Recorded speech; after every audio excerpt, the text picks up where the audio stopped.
Hello दोस्तों, नमस्कार। स्वागत है आपका मेरे अपने YouTube channel maths with Sandeep sir में। अगर अभी तक आपने मेरा यूट्यूब चैनल सब्सक्राइब नहीं किया तो प्लीज़ मेरा यूट्यूब चैनल ज़रूर सब्सक्राइब कर लीजिए।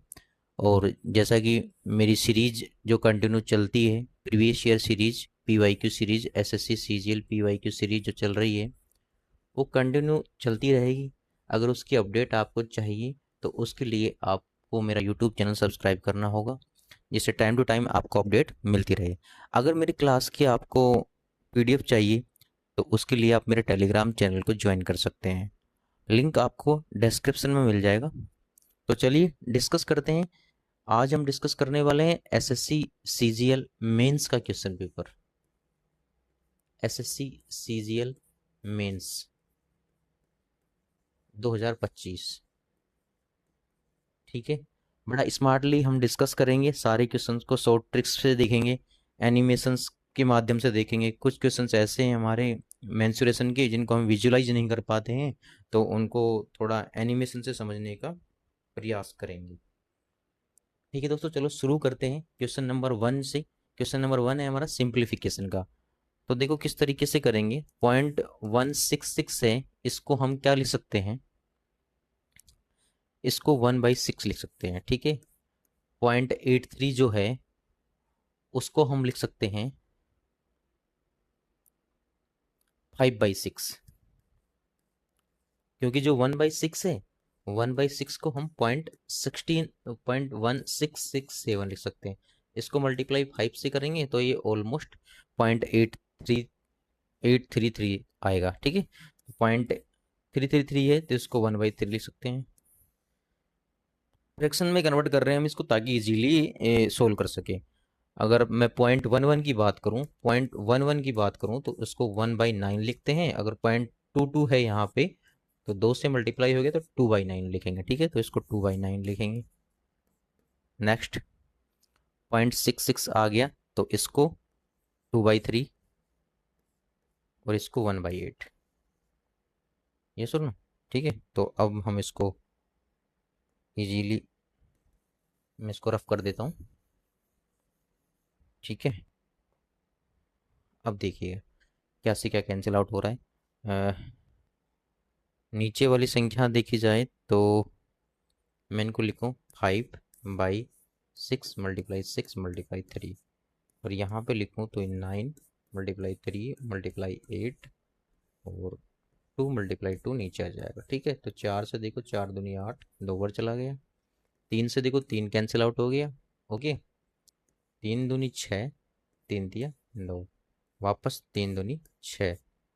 तो देखो ऊपर तो बच गया हमारे पास, देखो 2 से 2 कैंसिल आउट हो जाएगा। अब हमारे पास बच गया 5/2, यानी कि 2.5 विल बी द आंसर। तो ये हमारा आंसर रहेगा। आई होप आपको ये क्वेश्चन अच्छे से समझ में आया होगा। चलिए क्वेश्चन नंबर 2 पे चलते हैं। पी और क्यू एक काम को 20 और 30 दिन में कर सकते हैं।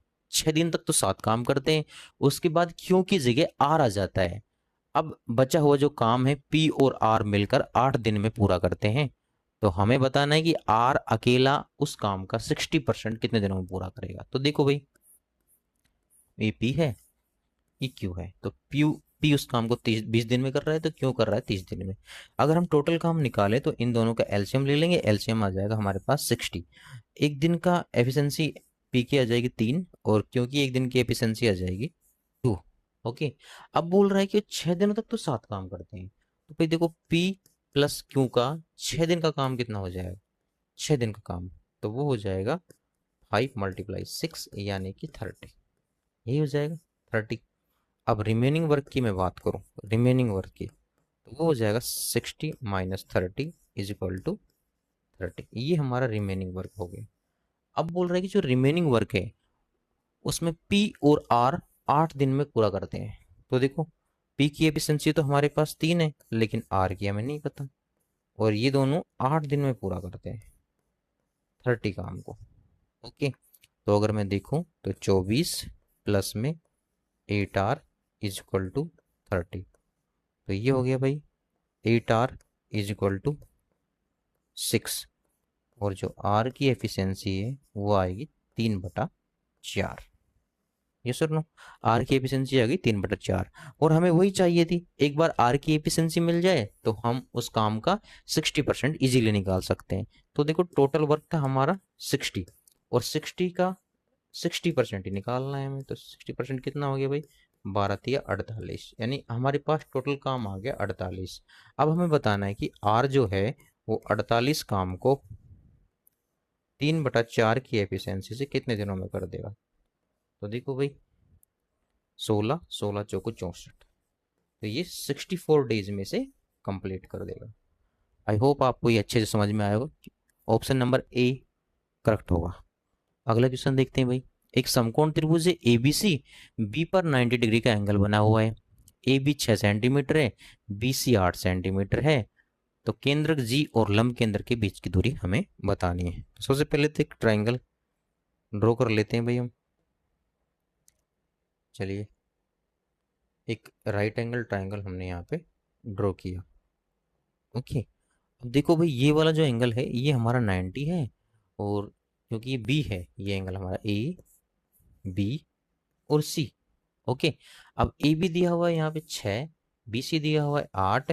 तो देखो ये हमारा ट्रिपलेट हो गया, तो ये 10 हो जाएगा भाई। यस और नो। और हम अच्छे से जानते हैं कि जो लंब केंद्र जो होता है यानी कि एच, वो हमारा राइट एंगल ट्राइंगल में यहाँ पे बनता है भाई, जहाँ पे 90 डिग्री का कोण होता है। ठीक है, तो जो हमारा लंब केंद्र है वो यहाँ एच पे रहेगा। यस और नो, एच पे रहेगा ना। और अगर मैं इसको इस तरीके से मिलाऊं, तो जो हमारा जी है, जी केंद्रक, वो यहाँ रहेगा। और हमें पता है कि जो हमारा केंद्रक है वो इसको 2:1 में डिवाइड करता है। ओके, और आप अगर देखोगे तो ये जो है, ये ये हाइपोटेनियस का मिड पॉइंट है, यानी कि ये अगर 5 है तो ये भी 5 होगा, और जो ये डिस्टेंस है ये भी 5 होगी, ये वाला डिस्टेंस ये भी 5 होगी। ओके, यहाँ से यहाँ तक की जो डिस्टेंस है वो 5 होगी। अब हमें करना क्या है जी, अब सपोज करो मैंने इसको मान लिया यहाँ पे ओ मान लेते हैं। ओके, अब हमें जो निकालनी है जी केंद्रक और लंब केंद्र के बीच की दूरी, यानी कि जी एच निकालना है हमें। जी एच की डिस्टेंस निकालनी है। तो देखो भाई, जी एच की डिस्टेंस कितनी है, 2:1 में डिवाइड हो रहा है, नहीं 2:1 में, तो भाई 1/3। ओके, और 3 की वैल्यू कितनी है यहाँ पे 5, तो यानी कि 5/3। ठीक है, तो इसकी जो दूरी हो गई वो हो गई 5/3 सेंटीमीटर। ठीक है, तो यही तो पूछा था, जी और एच की बीच की दूरी। तो देखो टोटल ये कितनी हो गई हमारी, 5 हो गई, और इसको 2:1 में डिवाइड करेंगे तो 1 की वैल्यू निकालनी है हमें। तो 1/3 इंटू 5, तो 5/3 centimetre is the correct answer. 5/3 कहीं ऑप्शन में नहीं है, ऑप्शन नंबर डी हमारा करेक्ट हो जाएगा, 5/3।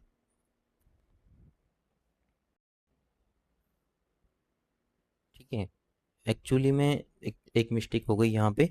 देखो ये जो 2:1 है, ये 2:1 में जो डिवाइड करता है ये रिवर्स में होता है। देखो ये जो है ना शीर्ष, तो शीर्ष वाला जो पार्ट है वो 2 होता है और अदर पार्ट 1 होता है। ठीक है, तो बेसिकली हमें 2 वाला पार्ट निकालना है। तो 2 वाले पार्ट के लिए हमें 2 से मल्टीप्लाई करना है, तो यहाँ भी 2 से मल्टीप्लाई करना होगा, यानी कि जो आंसर है हमारा वो 10/3 सेंटीमीटर आएगा, ना कि 5/2 सेंटीमीटर। तो ऑप्शन नंबर डी ना होके हमारा, ऑप्शन नंबर डी ना होके ऑप्शन नंबर 1 हो जाएगा करेक्ट आंसर हमारा। ठीक है, तो चलिए नेक्स्ट क्वेश्चन देखते हैं, क्वेश्चन नंबर 4। अगर किसी वर्त की जीवा वर्त की परिधि पर 60 डिग्री का कोण बनाती है, तो हमें बताना है कि वर्त की त्रिज्या और जीवा की लंबाई का अनुपात क्या होगा। देखो एक तो सर्किल ड्रॉ कर लेते हैं पहले हम। ठीक है, ये सर्किल। अब क्या बोला जा रहा है हमसे कि जो वर्त की जीवा है, अगर किसी वर्त की जीवा वर्त की परिधि पर, तो देखो इस तरीके से मैं एक जीवा बना लेता हूँ। सपोज करो ये जीवा है हमारी ए बी, और ये वर्त की परिधि है, और यहाँ पे एक एंगल बना रही है, और एंगल है हमारा 60 डिग्री। ये सपोज करो सेंटर है। ठीक है, और अगर मैं सेंटर की बात करूं, ये तो ये एंगल हो जाएगा डबल रेडी उसका परिधि पे जो एंगल बन रहा है उसका डबल हो जाएगा सेंटर पे एंगल। ठीक है, तो हमें यही पूछा है कि सपोज करो अब जो इसकी रेडियस है वो आर है। ओके, अब ये एंगल भी बराबर है, ये एंगल भी बराबर है, तो दोनों भुजा आर आर हो गई है। तो ठीक है, अब हमें क्या बताना है कि जीवा और रेडी, अब सपोज करो जो जीवा है उसकी लेंथ को हम एक्स मान लेते हैं, एक्स। ओके, हमें बताना है कि त्रिज्या और जीवा की लंबाई, यानी कि त्रिज्या और जीवा की लंबाई। अब जो जीवा की लंबाई है उसका एक फॉर्मूला होता है 2r साइन थीटा।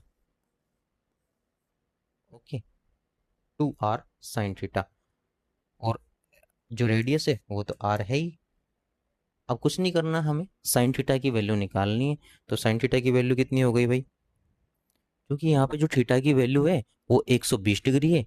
एक्चुअली ये थीटा बाई टू है ना, थीटा बाई टू होता है 2r sine theta by two. ठीक है, तो अब देखो यहाँ पे 2r sine theta by two कितनी है, यानी कि साइन 60। अगर मैं इसकी वैल्यू रखता हूँ तो 2r साइन 60 की वैल्यू कितनी होगी भाई, √3/2। आर से आर कैंसिल आउट, 2 से 2 कैंसिल आउट, तो जो रेशियो आ जाएगा हमारे पास 1:3 आ जाएगा, यानी कि ऑप्शन नंबर ए हमारा करेक्ट हो जाएगा। अगला क्वेश्चन देखते हैं भाई। एक समकोणीय प्रिज्म का आधार समद्विबाहु समबलम चतुर्भुज है। समबलम चतुर्भुज की जो समांतर भुजाएं हैं वो 10 सेंटीमीटर और 20 सेंटीमीटर है। असमांतर भुजाएं कितनी है भाई, 13 सेंटीमीटर। प्रिज्म का आयतन दिया हुआ है, कुल पृष्ठीय क्षेत्रफल निकालना है। देखो आयतन क्या होता है, आयतन होता है कि बेस का एरिया, बेस का एरिया को जब हम हाइट से मल्टीप्लाई कर देते हैं। ओके, तो बेसिकली हाइट तो हमें दी हुई है, कितनी है, हाइट नहीं दी हुई, हाइट भी निकालनी है हमें और बेस का एरिया, ये दोनों कैलकुलेट करना है सबसे पहले तो हमें। ठीक है, तो देखो समलम चतुर्भुज की शेप देखते हैं पहले तो, ये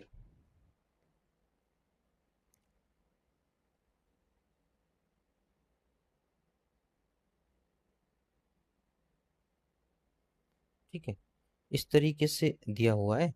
तो जो हमारी समांतर भुजाएं वो कितनी है भाई, ये तो 10 है और ये हमारी 20 है। और असमांतर भुजाएं कितनी है, देखो ये 13 है और ये भी 13 है।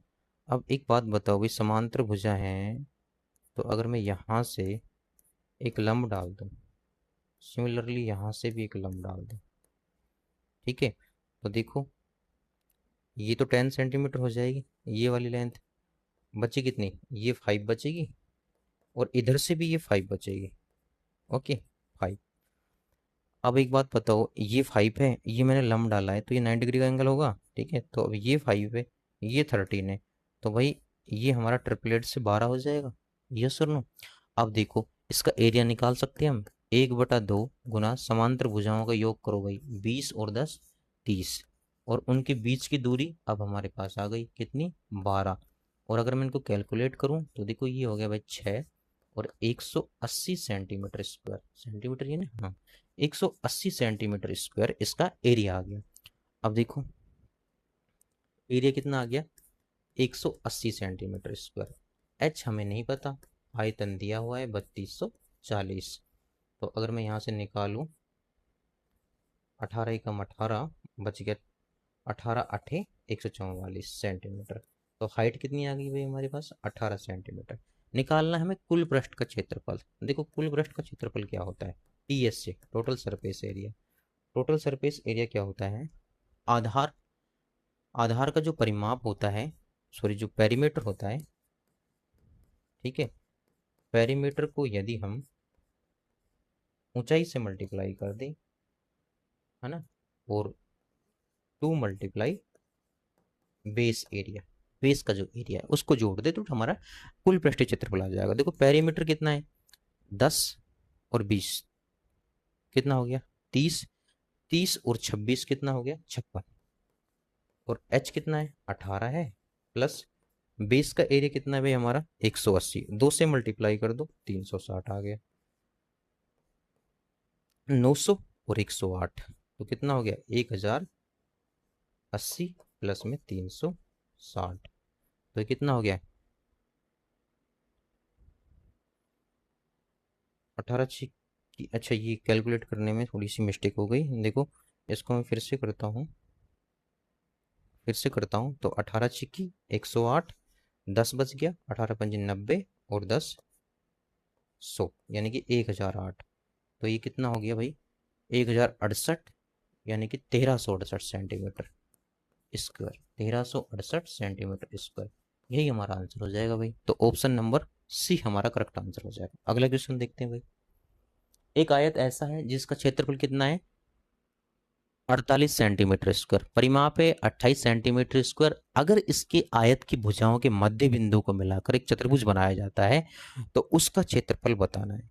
तो देखो सबसे पहले तो एक आयत बनाते हैं। अब देखो ये हमारा आयत था, और इसकी खास बात क्या है कि जब भी कभी हम आयत जो होता है, उसके मध्य बिंदु को, सपोज करो ये इसके मध्य बिंदु है, अगर जैसे ही उसके मध्य बिंदु को हम मिलाएंगे इस तरीके से, तो जो ये आकृति बनेगी ये बनेगी समचतुर्भुज। क्या बनेगी भाई, समचतुर्भुज, समचतुर्भुज। और एक बात और याद रखनी है, जैसे आयत का क्षेत्रफल हमें गिवन है, कितना है भाई, 48 सेंटीमीटर स्क्वायर।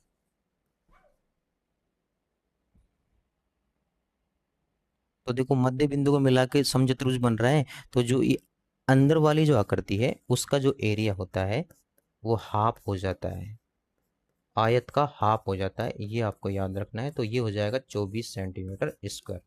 तो ऑप्शन नंबर बी हमारा करेक्ट हो जाएगा। अगला क्वेश्चन देखते हैं भाई।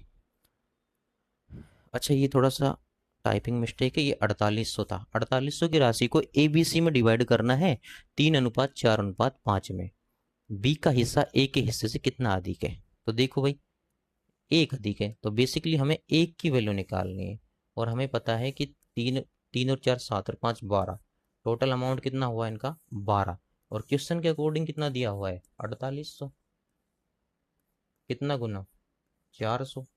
तो इस एक की वैल्यू नहीं निकाल सकते, ये भी 400 गुना ही होगी, तो इनका जो डिफरेंस आ गया वो आ गया 400। सिंपल क्वेश्चन था भाई।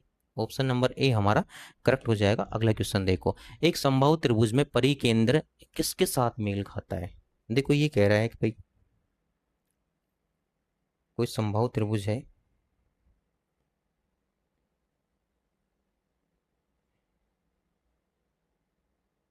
इस तरीके से एक त्रिभुज है जो कि समबाहु है, ठीक है, ए बी और सी। अब हमें बोला जा रहा है कि इसका जो परिकेंद्र होता है, यानी कि ये इसका जो परिकेंद्र होता है वो किसके साथ मेल खाता है। क्या वो त्रिभुज के बाहर एक बिंदु होगा, या त्रिभुज का केंद्र की होगा, या शीर्ष में से एक होगा, या इसकी भुजा का मध्य बिंदु होगा।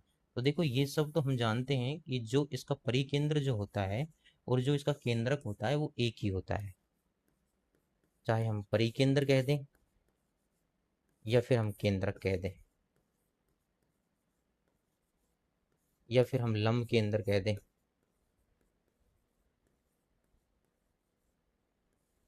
ठीक है, तो ये इसका एक ही पॉइंट होता है, तो ये किसके साथ मेल खाता है भाई, त्रिभुज का केंद्रक। ओके, अगला क्वेश्चन देखते हैं। x+1/x की वैल्यू दी गई, क्यूब निकालना है। तो देखो ये तो फॉर्मूला हमें अच्छे से पता होना चाहिए। x+1/x की वैल्यू अगर p है तो x³ + 1/x³ कितना हो जाएगा, ये हो जाएगा p³ - 3p। ठीक है, बस हमें पुट डाउन करना है। अगर इसका मैं क्यूब करूंगा तो कितना आ जाएगा 8 या 24√3, 24√3 माइनस में 3p यानी कि 6√3, यानी कि हमारे पास आ गया 18√3 is the correct answer. Option number A हमारा सही हो जाएगा। अगला क्वेश्चन देखो भाई, एबीसी एक व्यवसाय में 2:3:5 के अनुपात में निवेश करते हैं 4 महीने बाद। अच्छा चलो देखते हैं, ए बी और सी 2 3 और 5 रेशियो, अगर मैं इनका एक जीरो लगा दूं तो कैलकुलेशन इजी हो जाएगी। ठीक है, चलो देखते हैं। अब 4 महीने बाद ए ने अपनी पूंजी को 50% बढ़ा देता है, 4 महीने तक तो सिमिलर रखता है, उसके बाद 50%, 20 का 50% करो भाई कितना हो गया 10, यानी कि 10 को 20 को 10 और बढ़ा दो यानी कि 30। अब जो 30 है ये लास्ट के 8 महीने के लिए रखेगा। अब बी अपनी पूंजी को 1/3 घटा देता है, 4 महीने तक तो यही रखेगा, और 1/3 यानी कि 10 घटा देता है यानी कि 20 को रखेगा वो 8 महीने के लिए। और जो सी है वो अपनी पूंजी को अपरिवर्तित रखता है, यानी कि 12 महीने के लिए यही रखेगा। अब हमें बताना है कि कुल लाभ हमारा 33,000 हुआ है, कुल लाभ 33,000 हुआ है, तो बी का हिस्सा बताना है। देखो बेसिकली हमने किया क्या है, ये जो इन्वेस्टमेंट था उसको 30 से मल्टीप्लाई कर दिया। ओके, क्योंकि जो अब ये जो रेशियो निकल के आएगा ना, ये प्रॉफिट का रेशियो निकल के आएगा। अब देखो काटो, 4 एकम 4, 4 दूनी 8, 4 एकम 4, 4 दूनी 8, और 4 तिया 12। इधर क्या बच गया भाई, 60 और 20 80। इधर क्या रह गया, 40 और 30 70। आगे देखा जाए तो इधर कितना हो गया भाई, 150। अगर मैं इसको काटूं तो ये 7 15 और 7 22 और 8 30, और 30 की वैल्यू गिवन है हमारे हमारे पास कितनी है भाई, 33,000। अगर मैं 33,000 की बात करूं तो कितने मल्टीप्लाई पे हो गई भाई, ये 0 से 0 कैंसिल आउट, ये 1100 गुना हो गई। ओके, अब पूछा क्या हमें, बी का हिस्सा, तो जो बी का हिस्सा है वो भी तो 1100 गुना हो जाएगा, यानी कि जो बी का हिस्सा है वो आ गया हमारा 7700 रुपये। क्या आ गया, 7700 रुपये। ऑप्शन नंबर डी हमारा करेक्ट हो जाएगा। अगला क्वेश्चन देखो भाई, 9 छात्रों के प्राप्त अंक दिए हुए हैं और पूछा है कि बहुलक कौन सा होगा, इसका बहुलक क्या होगा, और इनका एवरेज निकालो और एवरेज से अधिक अंक प्राप्त करने वाले छात्रों की संख्या भी बताओ। तो सबसे पहले अगर बहुलक की बात करें, बहुलक वो होता है जो सबसे ज्यादा बार रिपीट होता है, ठीक है, मोर नंबर ऑफ टाइम्स जो रिपीट होता है। तो देखो यहाँ पे 7 है ना, 7 वो ज्यादा रिपीट हो रहे हैं, 3 बार सबसे ज्यादा एक ही संख्या है 7 जो 3 बार रिपीट हुई है। तो या तो हमारा ऑप्शन नंबर ए होगा या हमारा डी होगा, बी और सी तो हट गए। अब अगर इनका औसत निकालें तो औसत क्या होता है, देखो एवरेज क्या होता है, इनका सम करेंगे और जो टोटल नंबर है उनसे डिवाइड कर देंगे, टोटल नंबर से डिवाइड कर देंगे। तो सम करो इनका, 8 और 5 13 और 7 20 29 और 6 35 42 50 57 67, कितना आ गया भाई 67। और टोटल नंबर है कितने हमारे पास 9, अगर 9 से डिवाइड किया तो 9 6 54 9 7 63, बच के 4, 9 चौको 36, फिर से बच गया 4, तो 7.44 अप्रोक्स। अब हमें ये देखना है कि 7.44 से ज़्यादा कितने छात्रों के अंक आ रहे, तो 1 2 3 और 4, तो ऐसे छात्र कितने हैं 4। तो ऑप्शन नंबर जो ए है वो सही हो जाएगा हमारा। चलिए नेक्स्ट क्वेश्चन देखते हैं भाई, A B C D E पर जो वे है वो है 3 5 7 और 11 के अनुपात में। अब जो ये ई पर वे है वो ए और डी पे वे का समांतर माध्य के बराबर है, तो ये ए रहा हमारे पास और ये हमारे पास डी रहा। तो 11 और 3 14, 14 का समांतर माध्य करेंगे तो 7, तो ई की वैल्यू हमारे पास 7 आ गई। पूछा क्या है, यदि सी पर वे बी पर वे से 18,000 अधिक है। तो देखो सबसे पहले तो लिख लेते हैं ए बी सी डी और ई, सारे गिवन है हमारे पास, ठीक है। सी पर वे बी पे वे से कितना अधिक है, 2 अधिक है, और क्वेश्चन में कितना दिया हुआ है भाई 18,000 अधिक है। तो एक की वैल्यू कितनी आ गई यहाँ से 9,000 रुपये। ओके, 9,000 रुपये आ गई एक की वैल्यू। पूछा क्या है, तो कंपनी का कुल वे, अगर मैं कुल वे की बात करूं तो 18 7 25 और 5 30 और 3 33, ये हमारा कुल वे है, लेकिन एक की वैल्यू तो हमारे पास निकल के आ गई 9,000। तो अगर मैं 9,000 से मल्टीप्लाई करता हूँ इसको तो रियल वैल्यू निकल के आ जाएगी, 270 में 27 जोड़ेंगे तो 297 हो जाएगा भाई, है ना, तो 297,000 रुपीज, ठीक है। तो ऑप्शन नंबर सी हमारा करेक्ट हो जाएगा। अगला क्वेश्चन देखते हैं भाई, किराने का सामान पर 5 परिवारों का सामूहिक व्यय है। देखो परिवार ए कितना व्यय कर रहा है 250, बी कर रहा है 400, सी 350, डी 500, ई 300। तो पूछा क्या है, औसत व्यय पूछा है। अगर मैं इनका औसत निकालूं तो 250 और 400 650, 700 1000 1500 और 3 1800। तो देखो एवरेज अगर मैं निकालूं तो 1800 है इनका सम, और टोटल नंबर कितने भाई, परिवार कितने, 5। अगर 5 से डिवाइड करूं तो इनका एवरेज तो आ गया 360। तो देखो सभी में आ रहा है, ऑप्शन नंबर डी में नहीं आ रहा, तो हट जाएगा ऑप्शन नंबर डी। अगर मैं बी और डी का डिफरेंस देखूं तो बी में कितना है 400 डिफरेंस, और डी में कितना है, बी और डी, नहीं, उच्चतम और निम्नतम वे के बीच का अंतर पूछे। तो उच्चतम है 500, निम्नतम है 250, तो यानी कि 250 अंतर आएगा। ऑप्शन नंबर ए हमारा हट जाएगा क्योंकि उसके अंदर 200 अंतर दिखा रखा है। अब हमें बता रहा है कि जो एवरेज है, एवरेज से ज्यादा किस किस में है, कौन कौन से परिवार का एवरेज से ज्यादा है। ओके, तो देखो एक तो बी का ज्यादा है भाई 400, और एक डी का ज्यादा है। ठीक है, तो बी और डी, ठीक है, तो ऑप्शन नंबर जो हमारा बी है वो करेक्ट हो जाएगा, सी भी गलत हो जाएगा। चलिए अगला क्वेश्चन देखते हैं।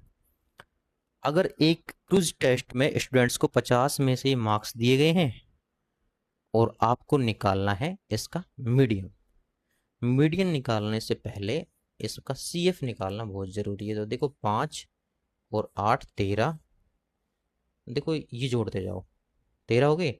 अब 13, ठीक है, ये 5 था, 5 में 8 जोड़ा 13, 13 में 6 जोड़ा 19, 19 में 6 जोड़ा 25, और 25 में 5 जोड़ा 30। तो हमारा जो सी एफ है वो कितना आ जाएगा, सी एफ ये आ जाएगा हमारे पास 30। तो एन की वैल्यू कितनी आ जाएगी हमारे पास, 30/2, यानी कि 15। अब निकालना क्या है, हमें मीडियन निकालना है, मीडियन।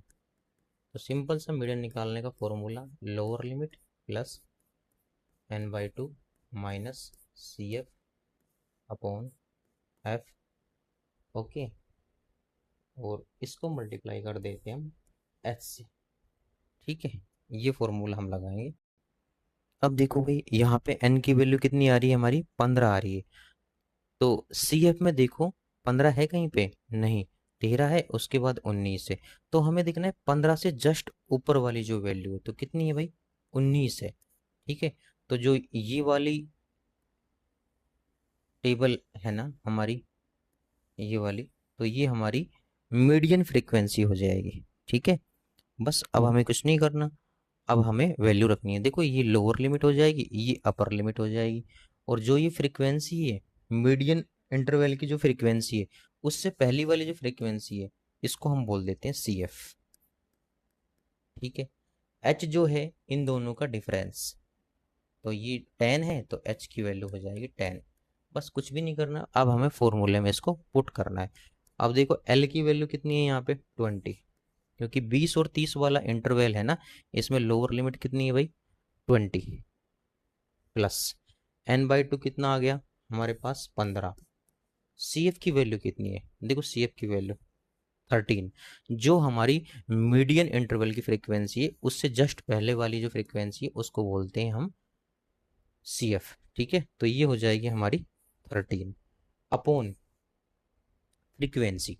अब फ्रीक्वेंसी कौन सी, जो मीडियन इंटरवल की फ्रीक्वेंसी है, यानी कि 6, तो ये हो जाएगी 6, और एच की वैल्यू 10। ओके, अब अगर हम इसको कैलकुलेट करें तो 20 प्लस माइनस हो जाएगा 2, ठीक तो है, प्लस 2/6, यानी कि 1/3, यानी कि 10/3, यानी कि ये आ गया 3.3। तो ये आ जाएगा हमारा 23.3, ये आंसर हो जाएगा हमारा। ठीक है, जस्ट फॉर्मूले में हमें पुट करना था और आंसर तक हम पहुंच जाएंगे। अगले क्वेश्चन देखते हैं भाई, sine theta upon X cos theta upon Y. तो यहाँ से हम टेन थीटा की वैल्यू निकाल सकते हैं। जो हमारा टेन थीटा है वो कितना आ जाएगा x/y।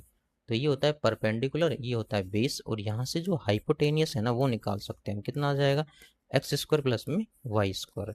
अब बस कुछ नहीं करना, अब वैल्यू पुट करनी है। साइन थीटा क्या होता है, साइन थीटा होता है हमारा परपेंडिकुलर अपॉन हाइपोटेनियस। तो परपेंडिकुलर कितना है x upon hypotenuse, √x² plus में y² माइनस बेस, बेस है हमारा y upon hypotenuse.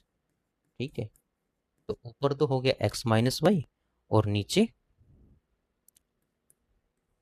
X minus Y upon under root X square plus में वाई स्क्वायर। ये हमारा आंसर हो जाएगा। तो कौन सा आंसर है भाई? ऑप्शन नंबर टी हमारा करेक्ट आंसर हो जाएगा। अगला क्वेश्चन देखो भाई। समकोण पिरामिड का आधार एक समबाहु त्रिभुज है जिसकी भुजा 10 सेंटीमीटर है, इसकी ऊर्ध्वाधर ऊंचाई 24 सेंटीमीटर। पिरामिड का देखो, पिरामिड का जो आयतन है हम सब जानते हैं 1/3 बेस का एरिया इनटू हाइट, यही होता है। तो 1/3 बेस का एरिया कितना हो गया भाई? समबाहु त्रिभुज है तो एरिया निकाल लेंगे हम, अंडर रूट 3/4। भुजा कितनी है भाई? 10, 10 का स्क्वायर 100 हो जाएगा, इनटू हाइट भी दी हुई है कितनी? 24। तो इसको मैं करूँ तो ये 25 हो जाएगा, और अगर मैं इसको काटूँ कैंसिल आउट करूँ तो ये 8 टाइम हो जाएगा। तो ये हो जाएगा 200, 200√3 सेंटीमीटर क्यूब। ये हमारा आंसर हो जाएगा। तो ऑप्शन नंबर डी, जो कि दिया ही नहीं हुआ है, ये हम बना देते हैं 200√3 सेंटीमीटर क्यूब। तो यही हमारा आंसर हो जाएगा। ठीक है, अगला क्वेश्चन देखते हैं भाई। हाँ, अब देखो भाई, ये मेंसुरेशन की क्वेश्चन आ गए यहाँ से। मेंसुरेशन के काफ़ी अच्छे क्वेश्चन है। देखो, एक त्रिभुज है पी क्यू आर, त्रिभुज बना लेते हैं। अगर आपको मेरी वीडियो पसंद आती है तो आप इसे लाइक कर सकते हैं और मेरे चैनल को ज़रूर सब्सक्राइब कर लें, और वीडियो को शेयर कर सकते हैं अपने फ्रेंड्स के साथ में। ठीक है, देखो, ये एक त्रिभुज हमने बना लिया P Q R. Okay, P Q R. अब क्या बोला जा रहा है कि जो आर है ये कितना है भाई? 62 डिग्री। ओके, पी क्यू का लंब समद्विभाजक एस पर क्यू आर को, पी क्यू का लंब समद्विभाजक एस पर क्यू आर को टी पर प्रतिचित कर देता है। ठीक है, इस तरीके से जो इनका जो लंब समद्विभाजक बनेगा, है ना, इसका जो लंब समद्विभाजक बनेगा वो क्या करेगा? यहाँ पे टी पे प्रतिच्छेद करेगा। इसको एस मान लेते हैं, ये टी को प्रतिच्छेद करेगा। ये सुनो, अब क्या बोला जा रहा है कि टी पी आर 38 है। टी पी आर, अगर मैं इसको इससे मिला दूं, T P R, T P R ये दिया हुआ है हमारे पास कितना? 38 डिग्री। ये 38 डिग्री है। अब एक बात बताओ, तो ये जो ट्राइंगल आपको दिख रहा है, ये वाला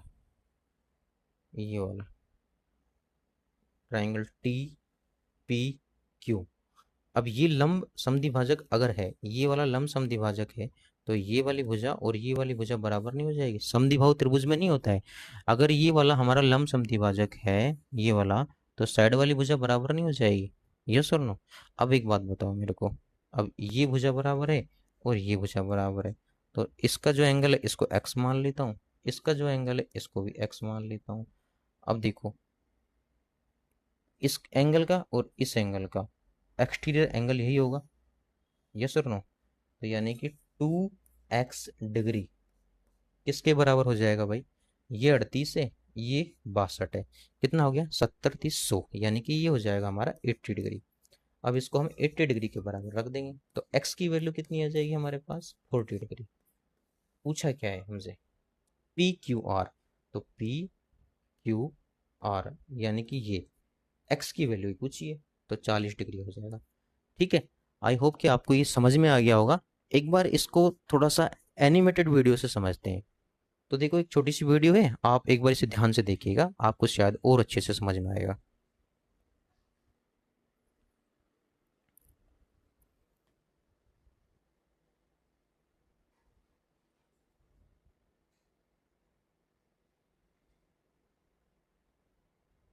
ठीक है, तो इसको थोड़ा पोज करके जरूर देखिएगा, थोड़ा और क्लियरिटी बनेगी।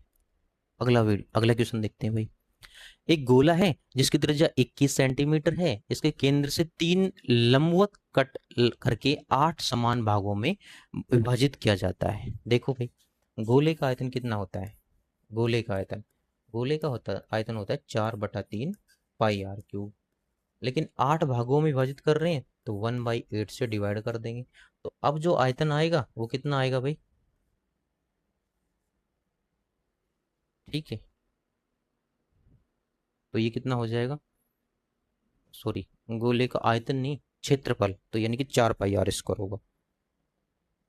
थोड़ी सी मिस्टेक कर दी,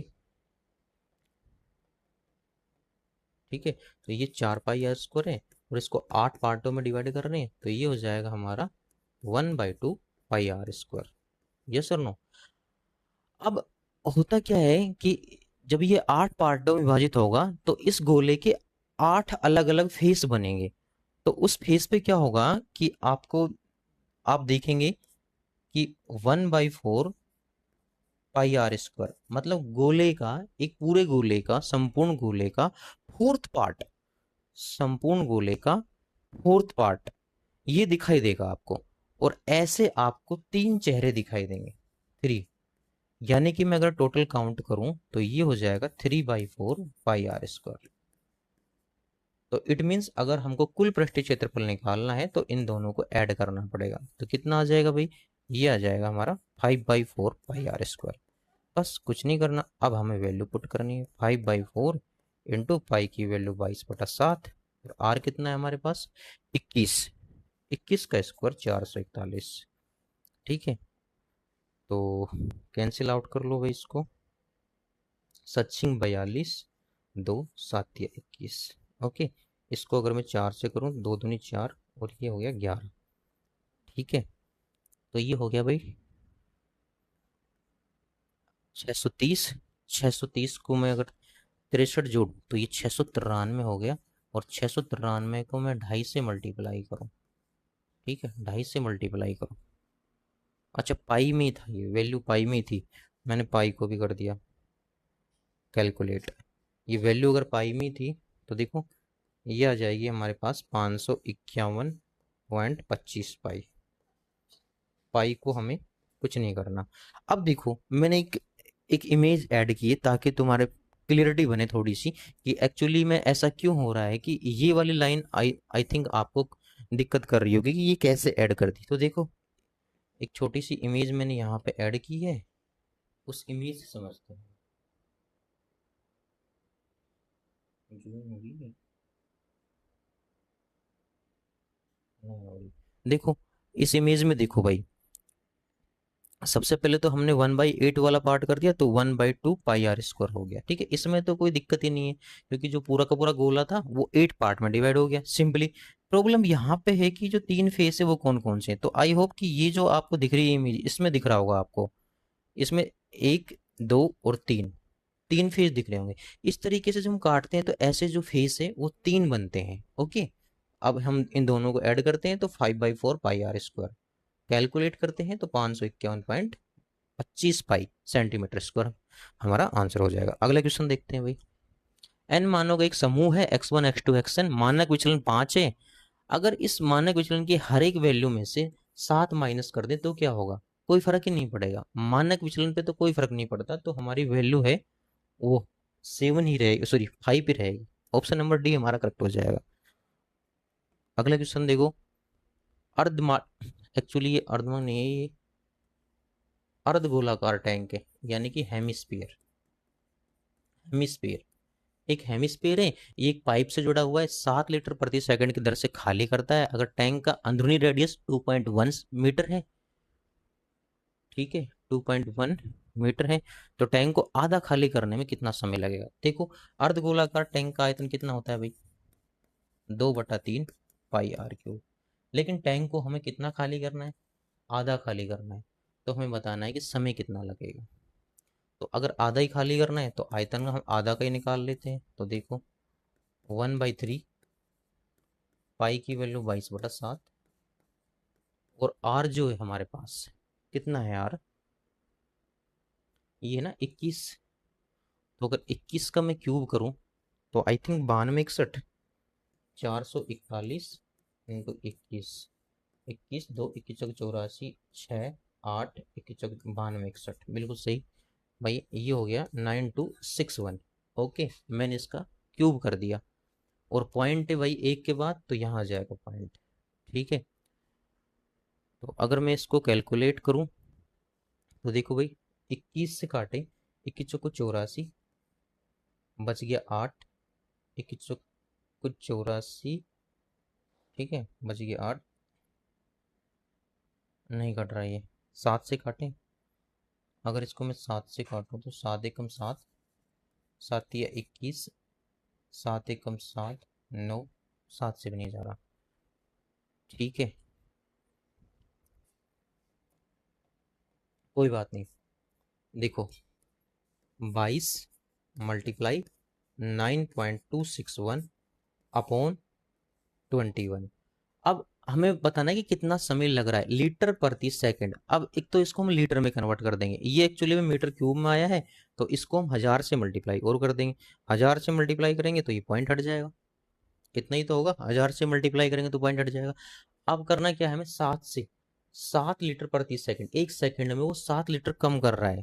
ठीक है, खाली कर रहा है, तो हम 7 से इसको मल्टीप्लाई कर देंगे, सॉरी डिवाइड कर देंगे, तो हमें पता चल जाएगा कितने सेकंड आएंगे। ठीक है, लेकिन हमें सेकंड में आंसर चाहिए नहीं, हमें चाहिए मिनट में आंसर। तो ये तो सेकंड आ जाएगी, तो उसको अगर 60 से डिवाइड और कर देंगे तो हमारे पास एग्जैक्ट मिनट आ जाएगी। तो देखो कटना तो चाहिए एक्चुअली, देखते हैं। अच्छा ये कट जाएगा ना भाई, ये कट जाएगा 21 का, ये हो जाएगा 441। ओके, अब ये 742, 2 7 या 21, ठीक है, ये 63। और भी कट रहा है कुछ आगे।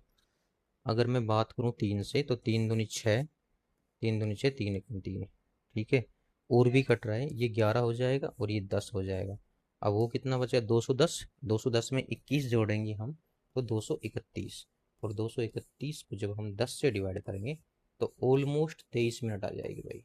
ठीक है, लगभग पूछिए, वैसे तो 23.1 आनी चाहिए, लेकिन लगभग पूछा है तो 23 मिनट हमारा आंसर हो जाएगा, ऑप्शन नंबर डी। अगला क्वेश्चन देखते हैं भाई।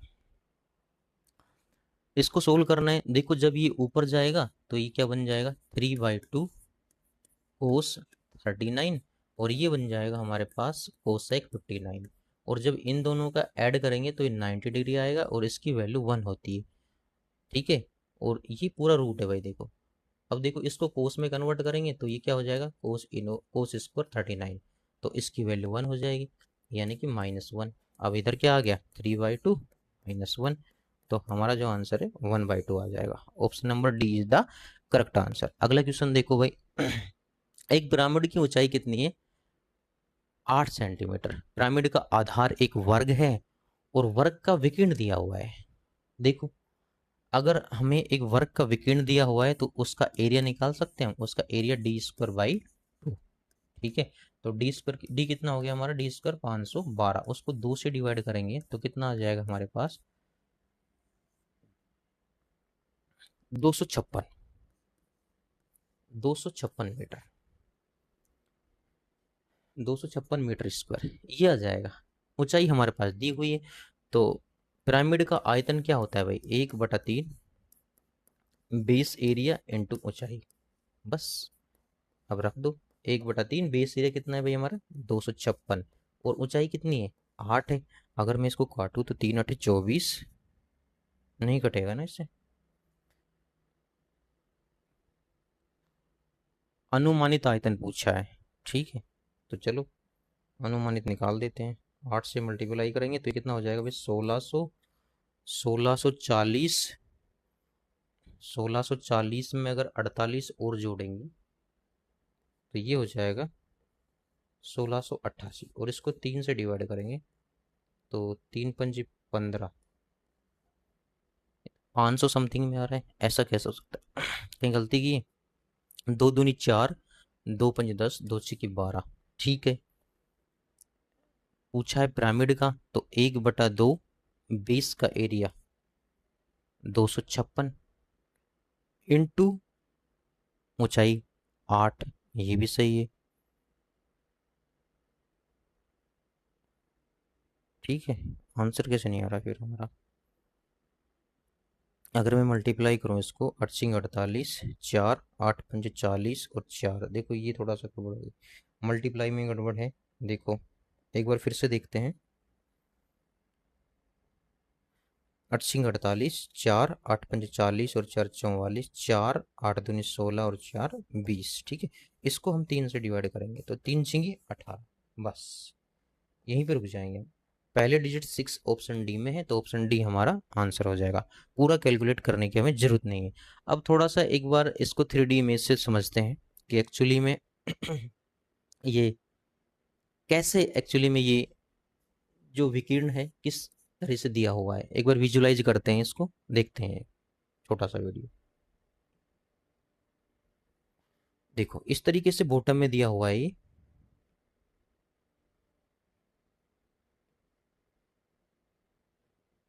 ये देखो, ये जो है बॉटम में, ये बॉटम में जो दिख रहा होगा आपको, जब पेन नहीं चल पा रहा है यहाँ पे, बॉटम में जो ये वर्ग दिखा हुआ है इसका विकीर्ण दिया हुआ है, तो इसकी साइड निकल जाएगी, या फिर हम डायरेक्ट जो विकीर्ण है d² / 2 से इसका एरिया भी निकाल सकते हैं। ठीक है, और ऊंचाई हमें दी हुई है ऑलरेडी 8।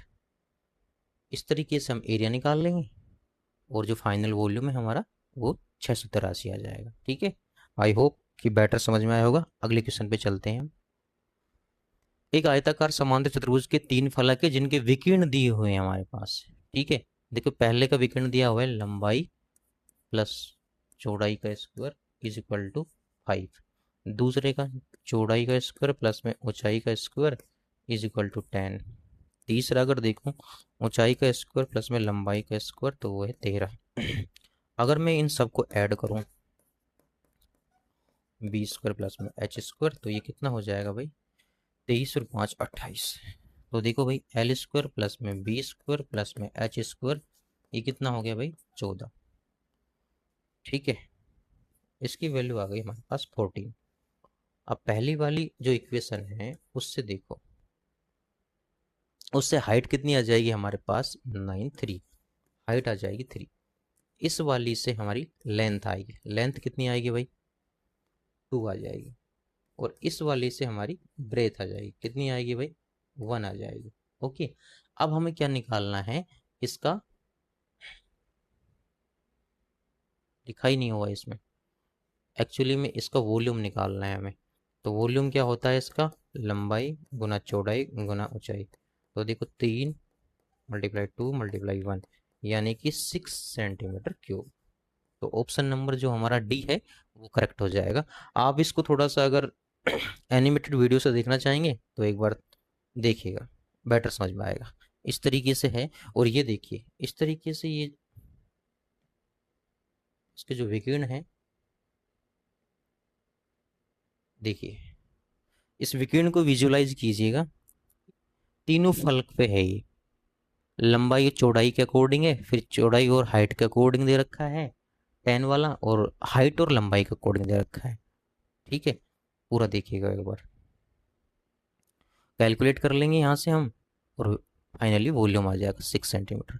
आई होप कि आपको थोड़ा विजुलाइज करने में हेल्प मिली होगी। अगला क्वेश्चन देखिए भाई, किस वार्षिक दर पर 15,625 की राशि 1 साल 6 महीने में 19,683 हो जाती है। अब देखो जो ये जो दर है, ब्याज की जो दर है वो 6 माही है। ठीक है, तो देखो 15,000 से 19,000 हो रही है, कितनी 3 साइकिल में। तो यानी कि अगर मैं इसका रूट निकाल दूं 3 में, तो 1 साल का आ जाएगा ना 3 में। तो देखो ये जो क्यूब है ये है हमारा 25 का, और ये जो है हमारा ये है 27 का। कितना बढ़ रहा है भाई ये, तो ये 2 बढ़ रहा है। तो 2 कितने पे, 25 पे, तो रेट ऑफ इंटरेस्ट निकल जाएगा इंटू 100। तो 25 चौको 100, 8%। लेकिन जो ये 8% आई है ये 6 माही वाली आई है, लेकिन हमें चाहिए वार्षिक वाली, हमें चाहिए वार्षिक ब्याज दर। तो वार्षिक ब्याज दर इसकी डबल हो जाएगी 16%। तो ऑप्शन नंबर डी हमारा करेक्ट हो जाएगा। अगला क्वेश्चन देखो। अब देखो ये तो है हमारे पास x की वैल्यू, ये वर्ग अंतराल दिया हुआ है, तो सबसे पहले तो हम क्या करेंगे, ये f है, तो सबसे पहले तो हम क्या करेंगे fx निकालेंगे। ओके, एक्चुअली में जो यहाँ पे जो एवरेज निकालना है वो कैसे निकलेगा, fx को मल्टीप्लाई fx का ऐड करके इसको f से डिवाइड कर देंगे। ठीक है, अब जो ये तो हमारा f हो जाएगा, और x निकलेगा इनकी मिड वैल्यू, इनका मिड वैल्यू वैसे निकलेगी 34 और 20। 34 और 20 कितने हो गए भाई 54। 54 कितना हो जाएगा 27, ठीक है। या फिर ऐसे देख ले 25, 26, 27, 28 और 29, तो ये मिड वैल्यू हो जाएगी ना 27, ठीक है। तो ये तो हो गया 270। इसी तरीके से 30 से 34 के बीच में देखें तो 30, 31, 32, तो इसकी हो जाएगी 32। 32 को जब 12 से मल्टीप्लाई करेंगे तो 12 दूनी 24, 2 12 ये 36 और 2 38। फिर इसके बाद इन दोनों को करेंगे, ठीक है। 30, 31 और 32 होगी तो 35, 36 और यहाँ पे 37 हो जाएगी। 37 को जब 8 से करेंगे तो 240 और 56, 240 और 56 कितने हो गए 296। ओके, इस तरीके से इसको करेंगे। 40, 41, 42, 42 को जब 5 से करेंगे 210, तो ये आ जाएगी 210। तो ये 45, 46, 47, 47 को जब 15 से करेंगे, 47 को जब 15 से करेंगे तो कितना आ जाएगा भाई, 15 छः 90, 15 सत्तर 105, 10 15 चौको 60 और 10 70 और 50, 51, 52, ये हो जाएगी 520। 55, 56 और 57, 57 को जब 15 से 15 छः 90, 15 सत्तर 105, 10 15 पे 75 और 10 85। अब इनको ऐड कर लो, 10, 16 और 20, 2 7 2 9 और 1 10 19 और 8 27 और 7 34, 3 11 और 5 16 और 7 23 25 27 30 और 2 32, तो कितना आ गया हमारे पास 3240 आ गया डेल्टा एफ एक्स। ओके, और एफ की वैल्यू कितनी आ जाएगी हमारे पास 22 और 8 30 35 50 60 और 75, इसकी वैल्यू आ गई हमारे पास 75। अगर मैं इसको कैंसिल आउट करूं तो देखो 3 7 21 3 8 24, 7 चौक 28, ये लगभग 4 बार जाएगा। ओके, ऑलमोस्ट 4 टाइम जाएगा, 7 चौक 28, ठीक है। तो देखो 4 टाइम जाएगा तो मीन्स ये सेकंड ऑप्शन हो जाएगा हमारा। अगला क्वेश्चन देखो, के का मान बताना है, कोई हल नहीं होगा, उस केस में क्या होगा भाई 3/9 is equal to -k/-18। Okay, इससे कैंसिल आउट, 9 दूनी 18, के की वैल्यू आ गई हमारे पास 6। अगला क्वेश्चन देखो, इसमें से एक यादृच्छिक चुनी जाती है, प्रायिकता क्या होगी, चुनी गई रेखा यदि 6 से डिवाइड हो। अगर 6 से डिवाइड होगी तो देखो 6 से डिवाइड होने वाली संख्या कितनी हो जाएगी हमारे पास 20 हो जाएगी। 8 से डिवाइड होने वाली संख्या हमारे पास कितनी हो जाएगी 8 एकम 8 और 4 8 पंजे 40, और दोनों से 48 से डिवाइड 6 से भी और 8 से भी, यानी कि 48 से डिवाइड होने वाली संख्या कितनी हो जाएगी हमारे पास 5, ठीक है। तो जो 6 से भी डिवाइड हो और 8 से भी डिवाइड हो, ठीक है। तो टोटल कितनी हो गई भाई 35 हो गई, लेकिन 35 में से ये 5 2 बार रिपीट हो रही है, इसको हम माइनस कर देंगे 5 को, तो टोटल जो हमारी संख्या है वो 30 आ जाएगी। अब हमें बताना है क्या है, ऐसी संख्या जो 24 से डिवाइड नहीं है, ऐसी संख्या जो 24 से डिवाइड नहीं है। तो एक्चुअली ये 24 से थी, 48 नहीं, एक्चुअली 24 है, सॉरी, जो 24 से डिवाइड नहीं है। तो ऐसी संख्या देखो 24 से डिवाइड होने वाली संख्या कितनी है 5, टोटल संख्या कितनी है 30, 24 से डिवाइड होने वाली 5, माइनस कर देंगे तो ये 25 जो संख्या आएगी 24 से डिवाइड नहीं होने वाली आएगी। तो 25 अपॉन टोटल संख्या कितनी है 120, बस 25 से डिवाइड नहीं होने वाली संख्याओं की जो प्रायिकता है हमारे पास 25/120। ऑप्शन नंबर डी हमारा करेक्ट हो जाएगा। अगला क्वेश्चन देखो, कितने पूर्णांक जो ठीक 9 से 3 3 विभाजक होते हैं। देखो भाई ऐसे ऐसे पूर्णांक वही होते हैं जो प्राइम नंबर होते हैं, उनके ही 3 विभाजक होते हैं। तो देखो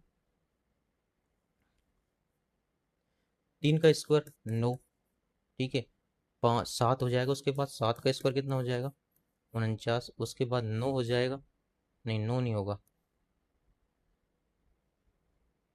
2 भी तो हो जाएगा, 2 का स्क्वायर कितना हो जाएगा 4, यानी कि ये भी हो जाएगा, 2 3 5 भी हो जाएगा, 5 का स्क्वायर कितना हो जाएगा 25, उसके बाद 11 है, 11 का स्क्वायर 121 जो कि 100 से बाहर चला गया। तो ऐसे नंबर केवल 4 ही होंगे हमारे, ऑप्शन नंबर ए हमारा करेक्ट हो जाएगा। अगला क्वेश्चन देखो,